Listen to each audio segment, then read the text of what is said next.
Chosen ones, they will search for you and every other person they meet, but they won't be able to find you because the only way they'll be able to find you if they turn that search inward.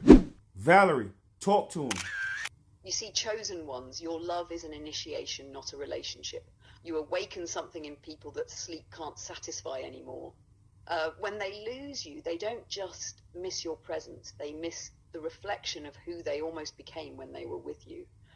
They'll go looking for your energy in new faces, chasing your frequency through distractions and temporary highs. But what they're really craving isn't you, it's themselves. You were just the mirror that showed them what real alignment feels like. And here's the thing, mirrors don't move. Once you've shown them truth, they have to go find it inside. They have to build it, not borrow it. So don't feel bad when they can't replace you. You were never meant to be replaced. You were meant to be remembered. You see, chosen ones, I'm going to get real surgical with it right now, right? So the reason why they will never find you and anyone else, and they will consistently search externally to find you, is because they have spent their whole lives looking external. They have spent their whole lives afraid of themselves. They never healed. So because they never healed, they never took the time to look internally. But the thing about it is that if they pushed past that fear, they would have found their divinity. They would have found source, because the only way you can find source is inside of you. You can't find source in Hollywood. You can't find God in a book. You have to find God inside of you. You have taken the time to go through the dark night of the soul. You have taken the time to have that ego death. You have looked inside of yourself and seen the darkest parts of yourself, but you've also seen the God in you. You've seen the lightest parts of yourself as well. Because in order to understand light, you have to understand dark. In order to understand light, you have to understand shadow. And because they're scared of their shadows, they're also scared of the God in them. Because you have to push past that to find that in you. You have to find source past the darkness. So I say to say is that they will continuously look externally because they are scared of themselves. They're scared of, the greatness inside of them. They're not willing to take that toll to go through that dark forest to find who they really truly are. So because of that, they will consistently look external. They will consistently look to Hollywood. They will consistently look to the Matrix to teach them and to bring a person into their lives who will not be able to love them, because the Matrix only knows attachment. The Matrix doesn't know love. So the fact that you gave them true love and they ran from it, if you run from true love, then what are you really running to? Valerie, talk to him.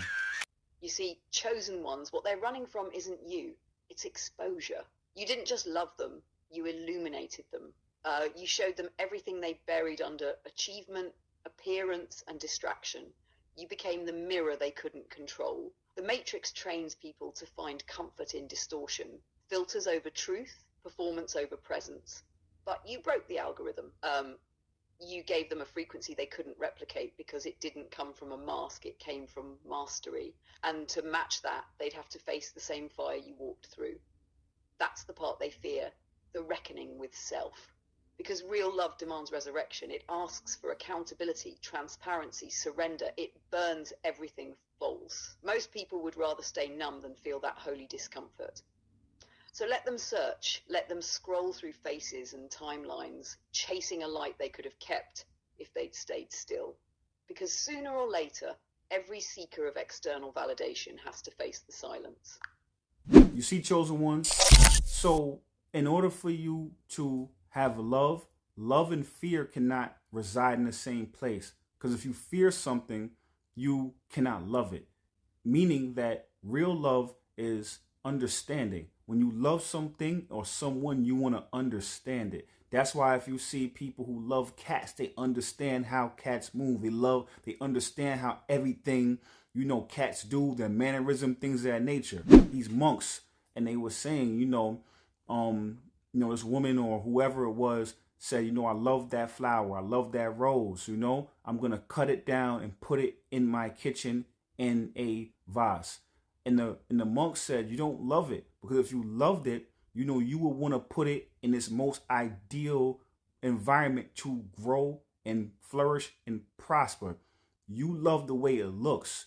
You love the way it smells, but you don't love it, because if you loved it, you would know you're shortening that rose's life by cutting it down and putting it in your kitchen. What you would do is you would go to it where it's in natural habitat, and you would give it what it needs to flourish and be the most beautiful it could be. I say to say is that in the Matrix, most of the time, that's what we do. Valerie, talk to him. You see, chosen ones, fear and love can't share the same frequency because fear contracts and love expands. Fear says, let me hold you so I don't lose you.